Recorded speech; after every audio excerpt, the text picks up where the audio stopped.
Hello welcome ටු අශී ව්ලොග්ස්. ඉතින් ඔන්න අදත් මම ආවා රසමලස රෙසිපි එකක් ඔයාලත් එක්ක ෂෙයා කරගන්න. ඉතින් අද මම ආවේ අපි හැමෝම ආස රස කැවිල්ලක් වෙන ආස්මි හදන විදිය ඔයාලත් එක්ක ෂෙයා කරගන්න. මාත් පළවෙනි පාට තමයි මේ ආස්මි try කරේ. ඉතින් මට හිතුණා මං වගේ පළවෙනි පාර try කරන කෙනෙක්ට උදව් වෙයි කියලා මේ වීඩියෝ එක. එහෙනම් මම දැන් කියන්නම් ආස්මි හදන්න මං ගත්ත දේවල්. වණ්ඩක්කා, පොල් කිරි, හාල් පිටි, සීනි, ලුණු තමයි මම අරන් තියන්නේ. මුලින්ම මම කරගන්නේ බණ්ඩක ටිකක් ලොකු භාජනයකට දාගන්නවා. ඊට පස්සේ ඒකට මම වතුර කෝප්ප භාගයක් තමයි මුලින්ම දාගන්නේ. මොකද වතුර වැඩි වුණොත් නානුත් වතුර ගතියට එන නිසා. ඊට පස්සේ මේ වගේ හොඳට අතින් පොඩි කරගනිමින් නානු ගන්න ඕනේ. හොඳට පොඩි කරද්දි නානු එනවා මේකේ. ඒකින්ද හොඳට අද ටිකක් තද කරලා පොඩි කරගන්න ඕනේ. ඔයාලා බණ්ඩක්ක ගනිද්දි ගොඩාක් මෝරපු බණ්ඩක්ක ගන්න එපා. ඒවැයි නානු ගතිය අඩුයි. ඉතින් ගොඩාක් ලපටි ඒවත් නැතුව ගොඩාක් මෝරපු ඒවත් නැතුව සාමාන්‍ය ගානකට තියෙන බණ්ඩක්ක ටිකක් තෝරලා ගන්න. එතකොට හොඳට නානු ගන්න පුළුවන් ඒවැයි. මොකද මේ ආස්මිකේ වැදගත්ම දේ තමයි මේ නානු. මේ නානු අඩු වුණොත් අපේ ආස්මිකේ පදම හරියන්නේ නැහැ. ඇදෙන ගතිය එන්නේ නැති වෙනවා. ඒකින්ද ඔයාලා බණ්ඩක්ක ගනිද්දි හොඳට තෝරලා ගන්න.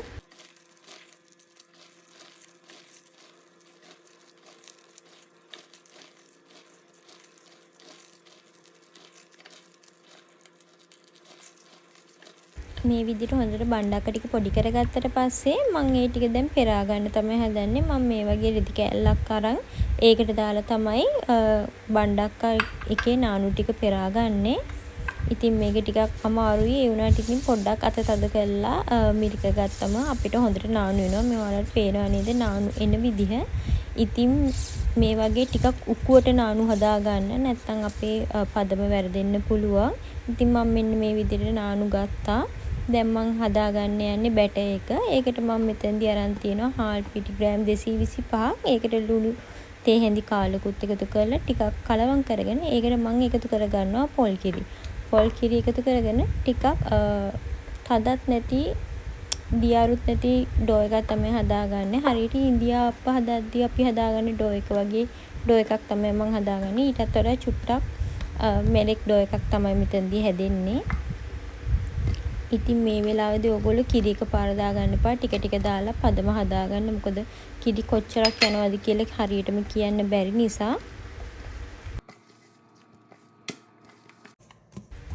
මෙන්න මේ ගානට මම ඩෝ එක හදාගත්තේ. පේනවා නේද? ඒක ගොඩක් තදත් නැහැ, ගොඩක් මෙලකත් නැහැ.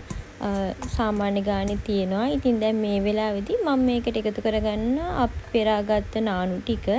නානුත් ඔක්කොම එකපාර මිශ්‍ර කරගන්න එපා. මොකද බැටර් එක වැරදෙන්න පුළුවන් නිසා ටික ටික මිශ්‍ර කරගෙන බලන්න ඔයාලා ඒ පදම හරියනවද කියලා. ඉතින් මේක අනාගද්දි රොටි එකක් අනනවා වගේ අනන්න එපා. ටිකක් උඩට අදින ගමන් අනාගන්න. මොකද නැත්තම් නානු ටික කැඩෙන්න පුළුවන්.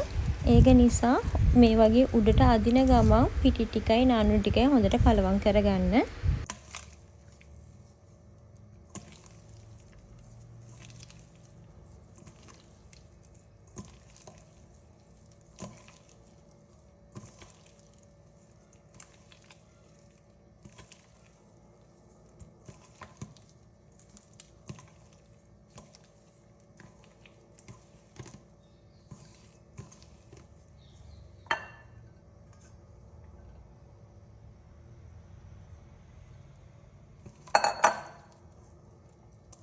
මේ විදිහට නානු ටිකෙන් ටික දාගෙන ඔයාලා උඩට අදිමින් මේක අනා ගන්න ගමන් බලන්න ඔයාලා පදම හරියනවද කියලා. හැම වෙලෙම උඩට ඇදලා බලන්න. එක දිගට පිටි ටික වැටෙනවා නම් ඒක තමයි අපේ පදම.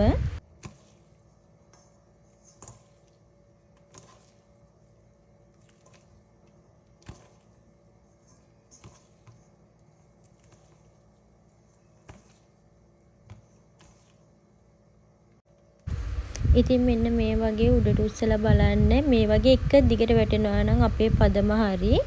ඉතින් මෙන්න මේ වගේ එක දිගටම වැටෙන්න ඕනේ. ඉතින් දැන් මගේ පදම හරි. මගේ පේස්ට් එක හදාගෙන ඉවරයි මම දැන්. එහෙනම් අපි දැන් යන් ආස්මි ටික හදාගන්න. ඉතින් මම තෙල් ටික වැඩිපුර දාගන්නවා. මේ වගේ භාජනයකට ටිකක් මේ වගේ රවුම් භාජනයක් ගන්න. ටික ආප හදන භාජන තියෙන අන්න ඒ වගේ එකක් ගන්න. ඒ වගේ භාජනයකට ටිකක් වැඩිපුර තෙල් දාලා හොඳටම රත් කරගන්න. තෙල් ටික හොඳට රත් වුණාට පස්සේ හැන්දකින් මේ වගේ පිටි ටික රවුමට සිග්සැග් විදියට දාගන්න ඕනේ. හිල් තියෙන හැන්දක් ඔයාලට ගන්න තියෙනවා නම් හොඳයි. ඔයාලා ගාව මේ වගේ ආස්මි හදන හැන්දක් නැත්නම් ටින් එකක් වුණත් මේ වගේ හිල් කරලා ඔයාලට මේ ආස්මි ටික හදා ගන්න පුළුවන්. මට නම් හැන්දක් කඩෙන් හම්බුණා ගන්න. මම ඒ හැන්දෙන් තමයි හදාගත්තේ මේ. ඉතින් ඔයාලට එහෙම නැත්නම් ටින් කිරි ටින් එකක් හරි හිල් කරගෙන ලස්සනට හදා ගන්න පුළුවන්. එච්චර අමාරු නෑ. අපි හිතුවට ආස්මි හදන්න අමාරුයි කියලා. එහෙම ලොකු අමාරුවක් නෑ. පොඩ්ඩක් බැටේ එක හදා ගන්න විතරයි ඕනේ ගාන්ට පදමට. අනිත් දේවල් නම් එච්චර අමාරු නැහැ. ඉතින් අනිවාර්යෙන් ඔයාලා try කරලා බලන්න මේ සිංහල අවුරුද්දට. අනිවාර්යෙන් ඔයාලගේ අතින්ම කැවිලි හදන්න ඔයාලා තාසේ ඇතිනේ. ඉතින් එහෙනම් try කරලා බලන්න මේ රෙසිපි එක. ඔයාලා මේ රෙසිපි එක try කරලා මටත් කියන්න කොහොමද ඔයාලගේ ආස්මි එක ආවේ, කොහොමද ගෙදර අය කිව්වේ. ඒ වගේ දේවල් මාත් එක්ක share කරගන්න.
දැන් මම ආස්මි ටික ඔක්කොම හදාගෙන ඉවරයි. ඉතින් මම මේක ටිකක් නිවෙන්න තියෙනකම් මම සීනි පැණි එක හදාගන්න තමයි දැන් හදන්නේ. මේකට මම භාජනයක් ලිපේ තියලා මුලින්ම සීනි හැඳි 4-5ක් එකතු කරගෙන හොඳට දිය කරගන්නවා.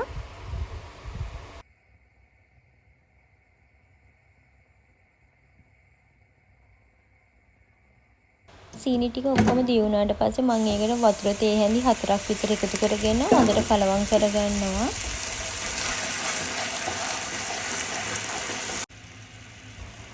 ඊට පස්සේ මම ඒකට ඉතුරු සීනි ටිකත් එකතු කරලා හොඳට ඒ ටිකක් දිය වෙනකන් ලිපේ තියාගන්නවා.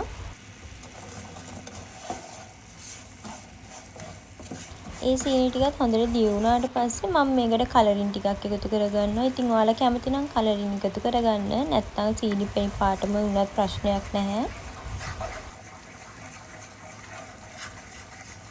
දැන් මගේ සීනි පැණි එක හැදිලා ඉවරයි. ඉතින් මම මේක වෙනම භාජනයකට මාරු කරගෙන චුට්ටක් වෙලා නිවෙන්න තියාගන්නවා.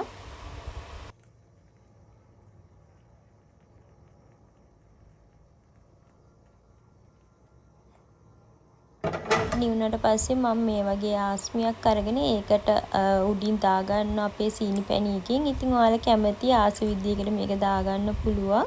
ඕනම හැඩයකට ඔයාලා ආස හැඩයකට මේක දාගන්න. මමත් එක එක විදිහට මේක දාගත්තේ.